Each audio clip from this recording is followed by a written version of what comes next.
அன்பு ஜனாதிபதி அனுரகுமார திசாநாயக்க அவர்கள் மேதின உரையில் பேசிய 2 விடயங்கள் இப்பொழுது சிங்கள மக்கள் மத்தியிலும் சிங்கள எதிர்க்கட்சிகள் மத்தியிலும் மிகப்பெரிய பரபரப்பை ஏற்படுத்தி வருகின்றது. முதலாவது பரபரப்பு என்ன? அதாவது இலங்கையில் மிகப்பெரிய ஒரு அரசியல்வாதி கைது செய்யப்பட போகின்றார். அரசியலில் பெரிய மாற்றங்கள் நிகழப்பும் என்று ஒரு பெரிய, அதாவது ஒரு பிரளயம் பண்ணக்கூடிய அளவுக்கு அவர் பேசியிருந்தார். ஆனால் அந்த பேச்சுக்குரிய சாட்சி அது சின்ன பாப்பாக்கும் தெரிஞ்சிருக்கும். அது மஹிந்த ராஜபக்சவை கைது செய்வதற்கான ஒரு நகர்வு. நாம சொன்னமில்லை, இன்றைக்கு 12ஆம் தேதி, இந்த மாதத்துல 12ஆம் தேதி சொன்னமில்லை இன்றைக்கு அவர் கைது செய்யப்பட போகின்றார், சிஐடிக்கு அழைக்கப்பட்டிருக்கின்றார் என்று. ஆனால் அதற்கான சாட்சிகள் கொலை மூலம் அரங்கேறி அளிக்கப்பட்டு விட்டது. அதை நாம சொல்லியிருக்கிறோம் இல்ல. அது யாரு? கபில சந்திரசேன. இவர் யாரு? ஏர்லங்காவின் சீஃப் எக்ஸிகியூட்டிவ் ஆஃபீஸர், சிஇஓ. அவரு ஒரு வினோதமான முறையில, மர்மமான முறையில கொல்லுப்புட்டியில கொல்லப்பட்டார் இல்ல. அந்த கொலைகாரர், அந்த கொலை செய்யப்பட்டவர் தான் ஜனாதிபதி மஹிந்தவுக்கான ஒரு ஐ விட்னஸ், கண்கண்ட சாட்சியும் உயர் சாட்சியும். அந்த சாட்சியை அழிச்சாச்சு. அதனால இனி மஹிந்தர்ல கை வைக்க முடியாது. இதை நாம சொல்லிட்டோம் இல்ல. நம்ம ஆளுங்க என்ன சொன்னாங்க? மஹிந்தர் கைது செய்யப்பட போகின்றார், கொழும்பு கலகலக்குது. என்னங்கடா நீங்க அவிச்சு விட்டீங்க. நாங்க அதெல்லாம் சொல்லல சாமியோ.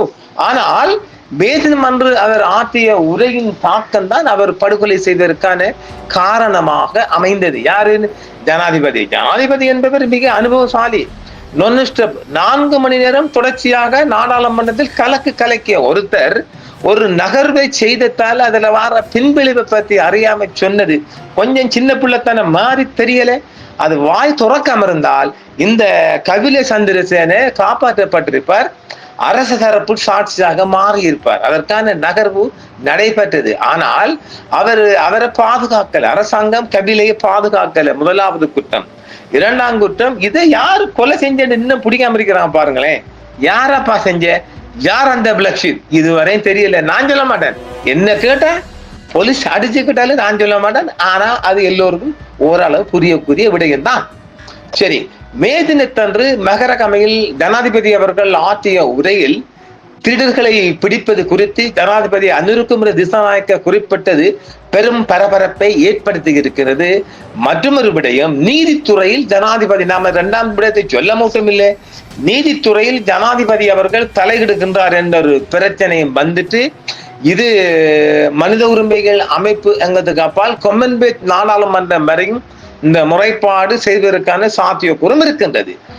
அங்கு அவர் இந்த மே மாதத்தில் மட்டும் பெரும் ஊழல்வாதிகள் சம்பந்தப்பட்ட 15 வழக்குகளை நான் பார்த்திருக்கிறேன். இந்த மே மாதத்தில் மட்டும் அவர்கள் சிலர் மீது 10 பெரும் ஊழல் குற்றச்சாட்டுகளும் 5 குற்றவியல் கிரிமினல் குற்றச்சாட்டுகளும் உள்ளன. இந்த மே மாதத்தில் 15 வழக்குகள் நீதிமன்றங்கள் உள்ளன என்று நேற்று ஏப்ரல் 30 அன்று நான் ஒரு வழக்கை கேட்டேன். மே 25 அன்று தீர்ப்பு வழங்கப்படும் என்று அவர்கள் கூறினார்கள்.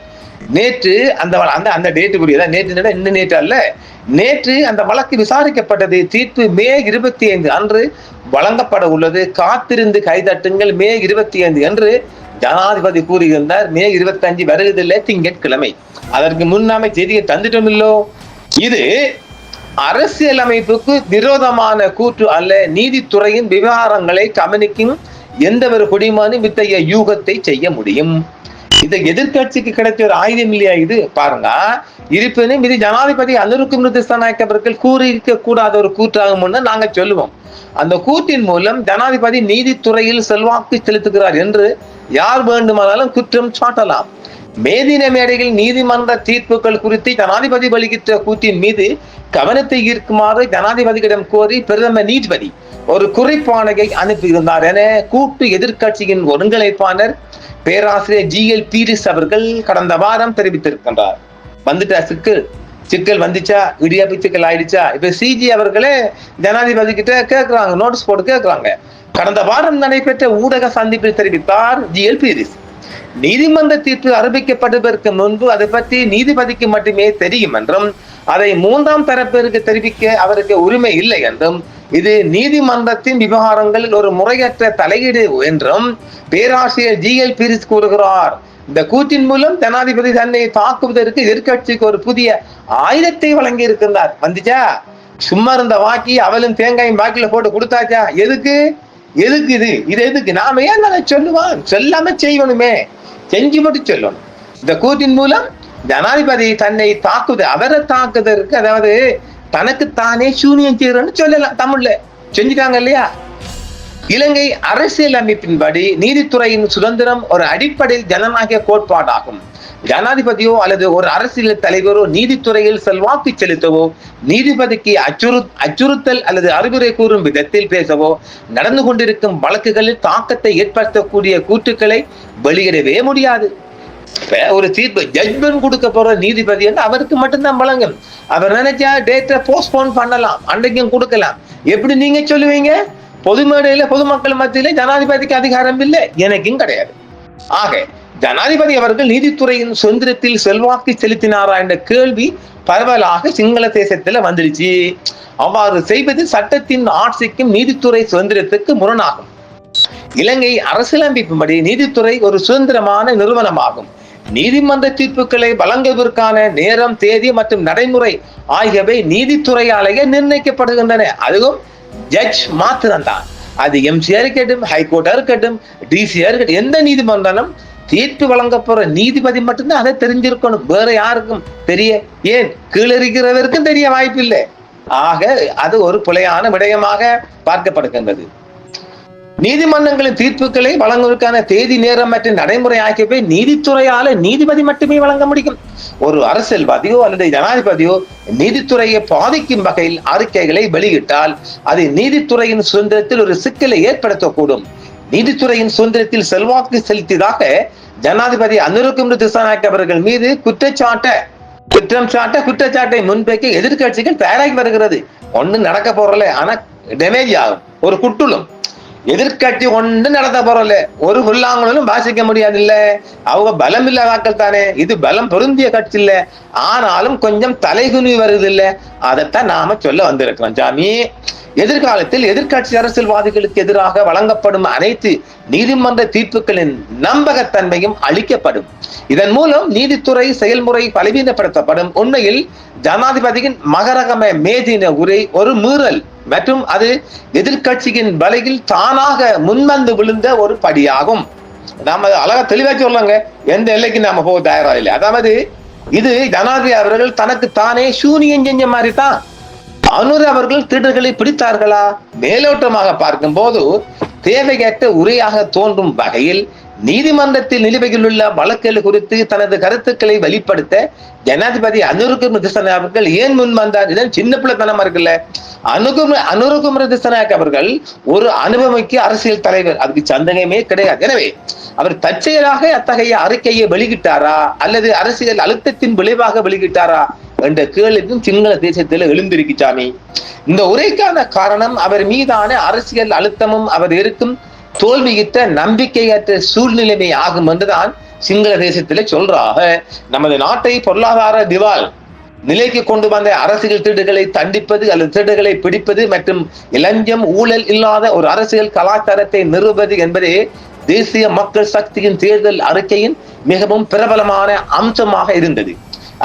அனுரகுமார திசாநாயக்க அவர்கள் நிறைவேற்றி ஜனாதிபதி என்று ஒன்றை ஏற்று 1.5 ஆண்டுகளுக்கு மேல் ஆகிவிட்டது. ஆனால் இதுவரை எந்த ஒரு குறிப்பிடத்தக்க திருட்டு பயலையும் பிடிக்க முடியும். என்ன காரணம்? அது ஜனாதிபதி அவர்களே வாயால கிடையாது, ஒன்றுலயும் ஆதாரம் இல்லைங்க. இப்ப கூட மஹிந்தனை பிடிக்கிறதுக்கு ஒரு வாய்ப்பு வந்துச்சு. ஜனாதிபதி அவர்கள் மேது நிதத்துல உரையாற்றினாங்க. என்ன உரையாற்றினாங்க? மிகப்பெரிய ஒரு புரட்சிமான அப்படி என்று சொல்லாங்கல்ல, ஒரு மிகப்பெரிய அரசியல் தலைவரை கைது செய்ய போறாங்க என்று வழங்கிட்டு, அது சின்ன பிள்ளைங்க வழங்கிச்சு, ஊடகக்காரங்களை வழங்கிட்டு, ஆய்வாளர்கள் வழங்கிச்சு. நாங்க அதை துறக்கல, வாயை துறக்கல, அந்த சாமியை பிடிச்சி உள்ள வைக்கணும் என்று. ஆனால் ஜனாதிபதி அவர்கள் பொது மேடையில சொன்னதால ஒட்டுமொத்தமாக பிளான் பண்ணி சாட்சியை அழிச்சு போட்டாங்க. அதனால ஏலங்கா ஊழல் விடயத்துல மஹிந்த ராசபக்கவை கைது செய்ய முடியாது, கை வைக்க முடியாது. போதுங்களா? அப்ப எதுக்கு நாங்க இதை போய் பொது மேடையில பொது வழியில சொல்ல வரோம்? ஜனாதிபதி அவர்களே, ஜனாதிபதி அவர்கள் வாய் மூடி மௌனங்காத்தால் நிறைய விடயம் சாதிக்கலாம். அடுத்தது, ஒரு அரசுக்கு முன்பாக, ஒரு கைதுக்கு முன்பாக நாம் கடைசி வரைக்கும் இதை சொல்லக்கூடாது. அதை ரகசியமாக பாதுகாத்து வைத்தால் மாத்திரமே அது அந்த விடயம் வெற்றி அளிக்கும். பிள்ளையான் விடயத்தில் அப்படித்தானே செஞ்சீங்க. ஏன் ஜனாதிபதி மஹிந்த ராஜபக்ச விடயத்தில் பொது மேடையில சொல்லி அவரை காப்பாற்றிட்ட மாதிரி தெரியலையா? சாட்சி அளிக்கப்பட்டுட்டு சாட்சியை அரசாங்கம் பாதுகாக்கல, காவல்துறை அவருக்கு ஒரு பாதுகாப்பு கொடுக்கல. அவர் தானாக முன் வந்தார் அரசு சாட்சியாக மாறுவதற்கு. ஊழலை அவர் வெளிப்படுத்த காத்திருந்தார். அந்த கழுத்து நசுக்கப்பட்டு மர்மமான முறையில், மாயமான முறையில் அவர் கொலை செய்யப்பட்டிருக்கின்றார். அதை இன்னும் என்ன காரணம் சொல்ல முடியல, அதை பார்க்க முடியல.